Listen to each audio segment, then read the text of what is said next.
കേരളം മൊത്തം ഇപ്പോൾ urgent rescue ഓപ്പറേഷൻ്റെ കൂടെയാണ്. ഈ വാർത്തകളിൽ പലപ്പോഴായി കേട്ട പേരുകളായിരിക്കും GPS, സോണാർ, ഐബോട്ട് ഡ്രോൺ, ലൈഫ് ഡിറ്റക്ഷൻ സിസ്റ്റംസ്. എന്താണ് ഈ സിസ്റ്റംസ് ഒക്കെ? ഇതൊക്കെ എങ്ങനെയാണ് റെസ്ക്യൂ ഓപ്പറേഷന് സഹായകമാകുന്നത്? GPS എന്നാൽ ഗ്ലോബൽ പൊസിഷനിങ് സിസ്റ്റം. ഇതൊരു സാറ്റലൈറ്റ് ബേസ്ഡ് നാവിഗേഷൻ സിസ്റ്റമാണ്. ഇതുപയോഗിച്ച് ലൊക്കേഷൻ ആൻഡ് ടൈം ഇൻഫർമേഷൻ നമുക്ക് കണ്ടെത്താൻ സാധിക്കും. സാറ്റലൈറ്റ് നെറ്റ്വർക്ക് ഉപയോഗിച്ചാണ് GPS വർക്ക് ചെയ്യുന്നത്.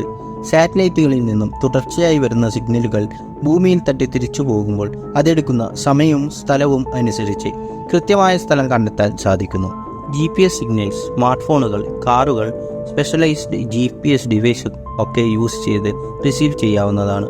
GPS ക്യാരി ചെയ്യുന്ന ഡിവൈസിൻ്റെ ലൊക്കേഷൻ സാറ്റലൈറ്റിലേക്ക് എത്തുന്ന സിഗ്നലിൻ്റെ ടൈമും സ്പീഡും ഡിസ്റ്റൻസും കാൽക്കുലേറ്റ് ചെയ്ത് കണ്ടെത്താവുന്നതാണ്.